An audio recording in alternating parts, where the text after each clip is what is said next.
Evening, everybody. Yeah, hopefully everyone's here doing double duty tonight, right? Doing the open campus and then back to school night.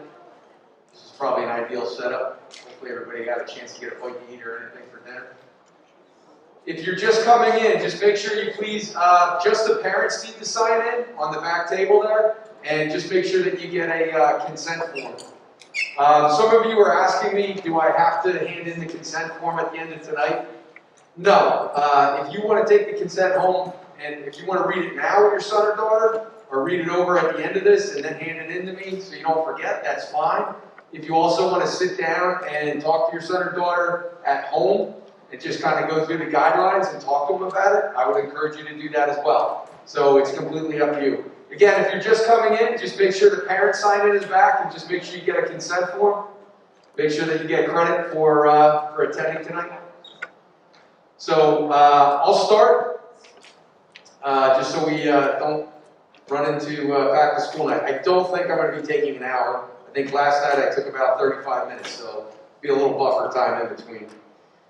So just to kind of talk about this, a lot of times I think during my career, I'll give you an example. In my last school, I came from a large regional district of about 3,000 students. When we proposed the idea of unit lunch, everybody thought it was the worst idea in the world. It's going to be total chaos. It's going to be Armageddon. It's going to be, the worst thing in the world. And we put it in place and we said, let's give it a try. And on that first day when we rolled out and all the kids started coming out in the unit lunch, we actually had teachers leave the building and go in their car because they were afraid of what was going to happen. Okay? And the truth is, we rolled it out and everything was fine. Everybody kind of followed what they needed to do. Everybody found a seat and everything was okay. So in that case, I just learned sometimes what we're afraid of is an actual reality, and we can kind of give some freedom and we can trust that it's going to be followed. Okay? And there's been other times in my career where I've been home on a Saturday night or a Friday night or a weeknight and the phone rings and it's horrible news. Okay? So I still have that fear in the back of my head of those phone calls and then the inevitable, should I have done this? Should we have this kind of program? How do we keep this from happening again? And things like that. So my point is, I think we can trust our seniors and that we can try this open campus privilege. However, I want there to be a parent and a conversation and a discussion of our concerns. And then I just want to kind of talk about the conversations, suggest some conversations that can happen at home. Because I know that when the parents and the school are on board, we're always that much more likely to be successful with the students. And so if we can start this conversation and we can kind of talk about the privilege and we're on the same page going forward, we can kind of have freedom within fences. So we can give them these opportunities and we can do it in a safe way. And that's ultimately what this information is about tonight. That we're going to put structure in place, we're going to give them some freedom, and we're going to structure it hopefully that we have total success. Okay? So the overview is that we're allowing kids to leave campus, okay, during unit lunch, or if they have a senior free or a study hall backing up to that unit lunch. Okay, so we want to give them that time if they have it built into their schedule. So that they can get a lunch, they can relax, they can have personal time, especially if you live close, right? Then it's an ideal thing. Opportunity to demonstrate responsibility, and it's also kind of that bridge into their, job, their college, because every minute is structured during the day in high school. And then all of a sudden you go to college, you got an 8 a.m. class, you got 2 hours off. And then you're just sitting there thinking, like, what do I do next? So it's kind of that bridge into, that next year. So it's a privilege. It's not a right, obviously. If it's not working out, it can always be taken away. So what do you need to participate? 2 of these things you're going to take care of tonight. You're going to get the permission form, whether you hand it in tonight or your son or daughter hands it in tomorrow. Before we participate, okay, we are likely to roll this out on the 11th, October 11th. We have our Start Strong assessments, which are going to be an altered schedule for that first full week of October. and it's likely to be the 11th. Two things need to happen though. You need to get a confirmation of the start date, because it could change, number one, and you need to get confirmation that we have the sign-up sheet, we have the permission form, everything's in place before you can go out on open campus. So we just want to make that clear. I don't want anybody leaving like tomorrow or Friday and saying, hey, it's open campus, right? No, you gotta wait till we say it started, and you gotta make sure that you get a confirmation from us saying that everything's taken care of, we have all the things that we need, and now you can go, all right? So the parents and students will get a confirmation of that. The other thing I'm going to recommend, and this is starting with the conversation, here are my concerns going into this. On the other side of town, at the high, they have a lot of stores that are closer, that are nearby. It's a bigger challenge on this side of town, especially if you're going to cross Route 10, right, and that light and that traffic, to grab a meal and come back. All right? We have some things out on 57, things like that. So we need to enter into this with a game plan. And I want the students and the parents to start to have a conversation. And we'll talk more about that. We have things like graduated driver's licenses. Whether you agree with them or not, the idea is to take all the risk and all the problems. It's the highest fatality rate among teens is driving accidents. Right? So how big of a concern is that? So the graduated driver's license is a great idea because it takes away a lot of the highest risks and still gives them practice opportunity. So when you look at those risks, multiple teens in the car, driving distracted, speeding, no license, right? No seatbelts. All of those things are the highest risks. Those are the things that make me nervous. The vehicle part of it. Am I real concerned that we're going to go out in the community and we're just going to be slobs and we're going to leave garbage around and we're going to be disrespectful? No. Why? Because that doesn't happen when they're here. So I'm not really concerned. Do I think somebody might have poor judgment along the way? Maybe. But for the most part, we have awesome kids. And out in the community, I'm not worried about how they're going to behave. The thing that makes me most nervous about this is the vehicle part of it and transporting ourselves back and forth. Okay? Because when I talk about the tragedies, at my former district, I had a baseball coach, and well-meaning, puts a rule in place that if you're late to practice, you can't start. So a kid, rather than miss a start, decides to speed at an incredibly high rate.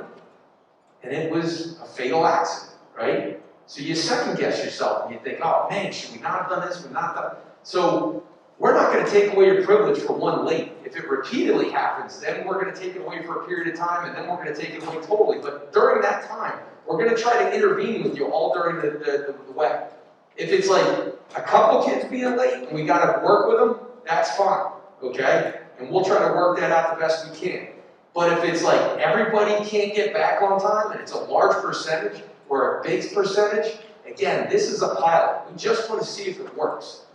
But if it's not real successful, we're going to say, you know what, we tried it, it doesn't work. But I want to be able to try it first. All right, so most importantly is have a game plan. All right, how are you going to get back and forth? Because the one thing we're saying is we can't interrupt the instruction of the day. So we can't interrupt the school day. So we can't say, well, there was traffic today, so you can be late. And we're going to start all these block 4 classes, and we're going to kind of delay, and kids are going to trickle in. We can't do that, right? We have to be able to run the building efficiently. So we need kids to get here on time, and we're going to try to get you out of the building as soon as possible, all right, so that you can enjoy the privilege. But if it doesn't work, it doesn't work. So that's why it's a pilot. So how's it going to work?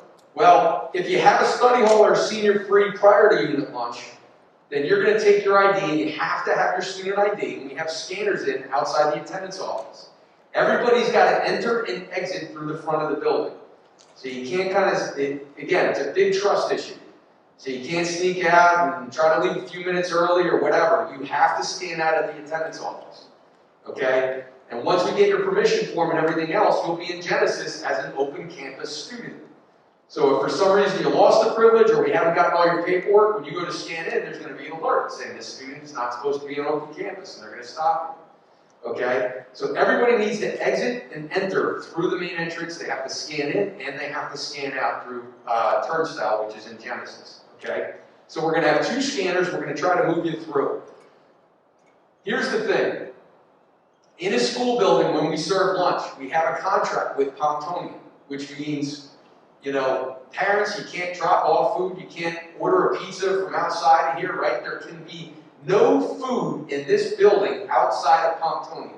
They have an exclusive food service contract with us. If we have students bringing food back for their friends, food back for underclassmen, having, you know, coming in with all these drinks and food and everything else, you're going to lose the privilege. We can't have it. We can't violate that contract, okay? So anything you eat needs to be done with, completed, thrown out before you enter into the building. Don't bring your Burger King soda, don't bring your Dunkin' Donuts coffee, all those things. All right, don't come in after lunch with all of those things, all right? So we're trying to give you enough time, but you can't come in with it, all right? And again, don't try to deliver it to another student. You got to get to your block 4 if that's your next scheduled class, and it's not a study hall or senior free. You got to get there on time. Only the approved senior students can go, and if you are caught trying to transport an underclassman or someone that is not on open campus, and you're assisting them to leave campus, you are going to lose that privilege. So again, we're giving you some freedom, but if you violate that trust, the privilege is gone. All right? We can't chase everybody around and monitor lunch. So it's something we're saying, we can trust you, we're going to leave, but if you violate that, you know the rules, and you violate it, it's done. So when would this happen? So this is our rotating drop block schedule. So I've been saying if you have a senior free or a study hall. So if you in this example had a study hall or during first block and an open study hall and a senior free, period 1 and 6. So that means on period 1, okay, on C days, you can leave early. All right, and on D days, you have that period 6, you can see that those are adjacent to lunch. So anytime those study hall and senior frees are adjacent to unit lunch, you can stay out that time, okay? Important part here, though, is if you have a lab, you can never miss instructional time to go out on senior free or on the open campus. So you can never miss a lab, you can never miss a science class, anything that is a scheduled class, you can never miss. And really the only things that you would miss during lunch are a science lab.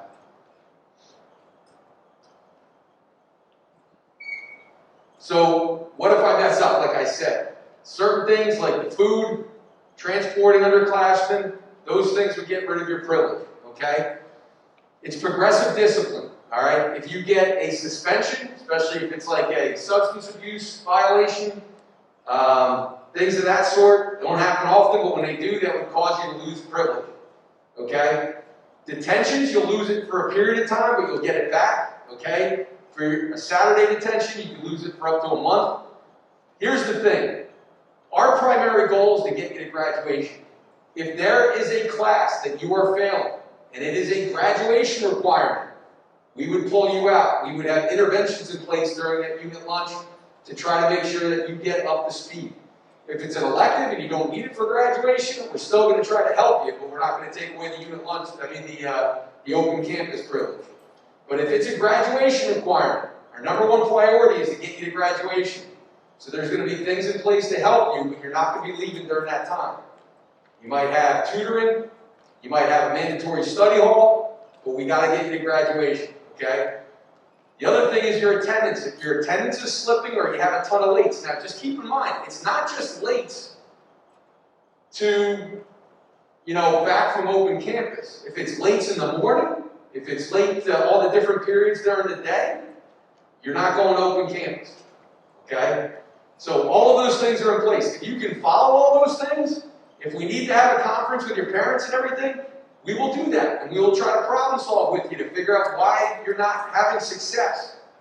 But ultimately, you're going to lose that privilege, and to get it back, we're going to have to conference and we're going to have to make an agreement about what you're going to do to correct that. Okay?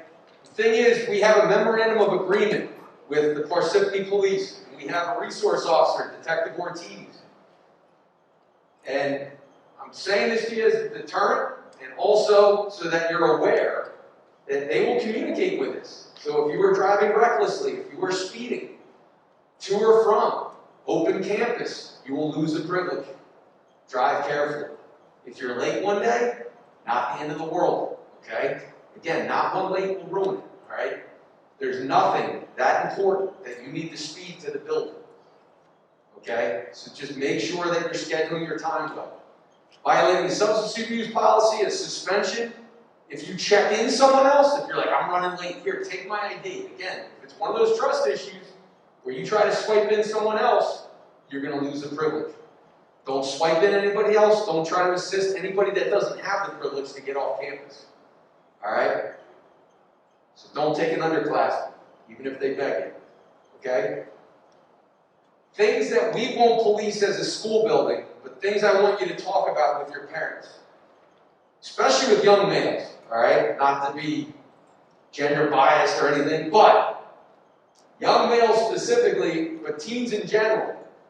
Fatality risk increased by 44% with one passenger in the car. It doubles with 2 passengers in the car and quadruples when carrying 3 or more passengers.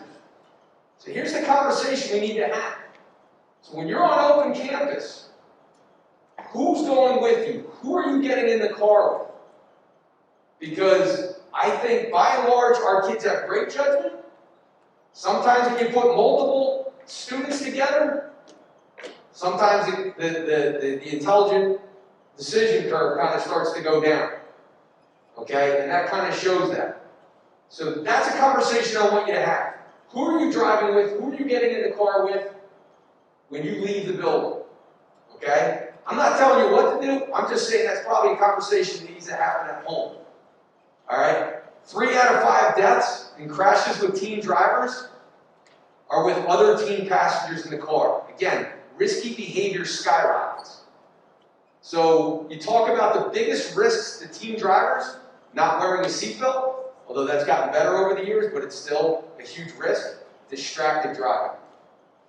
So not only when you're coming to and from open campus, but it's just a good conversation to have in general. Are you texting when you're driving?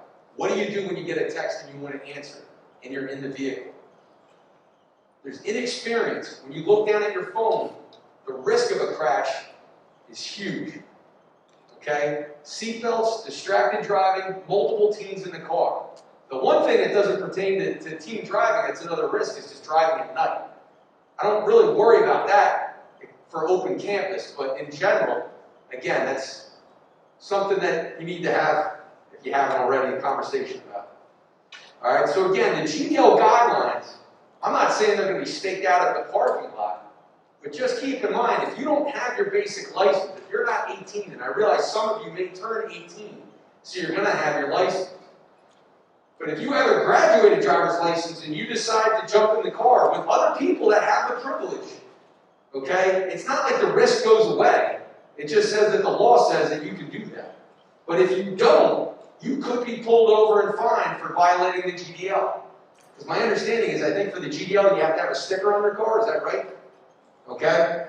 So you got to keep in mind, there's other things rather than the school rules that you have to obey once you leave here. All right? You can't have a cell phone, and you have to make sure all your passengers have a seatbelt. And you have to make sure you follow the passenger restriction. All right? Important things to remember. I don't think I have to tell you this, but I guarantee you, if something happens in town, it's not going to be a young person who is behaving disrespectfully. It's not going to be that someone was peeling out in the parking lot. It's going to be one of those Hills kids on this open campus thing. Right? So we're trying to make this work. The other thing that we're going to try to do to assist our students in getting back and forth is we're going to put out information to a lot of the local stores.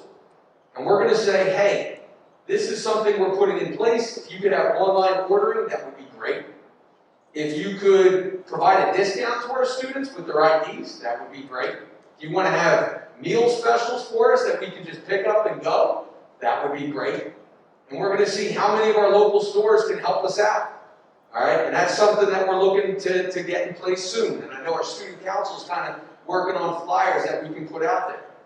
All right, but that's going to kind of go into your game plan. And I think as we start it, you know, it's going to spread word of mouth. Hey, you got to go to this pizza place. They help you out. They get you in and out. It's great food. You know, whatever. But that's something that I think word of mouth. You guys have to decide. All right. Traffic and food are not excuses. We've got to be able to start. If you're back for block 4, which is right after unit lunch, we can't have. Yeah, but you got to understand the traffic, the light gets backed up. There's a delivery truck. Blah blah blah. You got to get back on time.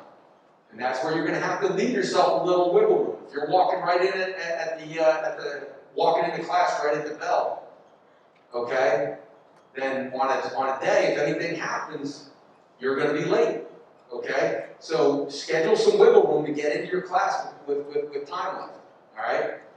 Just demonstrate good judgment, okay? Again, you put a vehicle in the equation, the risk goes up, you know? Wasn't so much worried about unit lunch slipping in the hallway or whatever, you know, masks and everything else. But a vehicle, you know, is concerning. So again, demonstrate good judgment. So those are the primary things. On the sheet, you have all the guidelines. I don't like to state things negatively, but it's important to understand the structure and the consequences up front. You don't have to give me this permission slip right now. You can take it home, you can read it. If you're comfortable with it and everything else, and you want to give it to me now, that's fine. Okay? I'm going to stick around. If you have any questions for me, I'd be happy to answer any of them. If there's anything that I did not cover or some specific questions that you have, I will stick around for that. If you want to just sit there with your son or daughter and kind of go through it before you hand it in, that's fine too. So we're at 6:23, and back to school night's going to start at 7. So you got plenty of time to ask me any questions, or if you're good, you know, I'll take the sheets up here, or you can put them on the podium up there, or you can leave them on the back if you want to hand it in now. Other than that, thank you very much, everybody.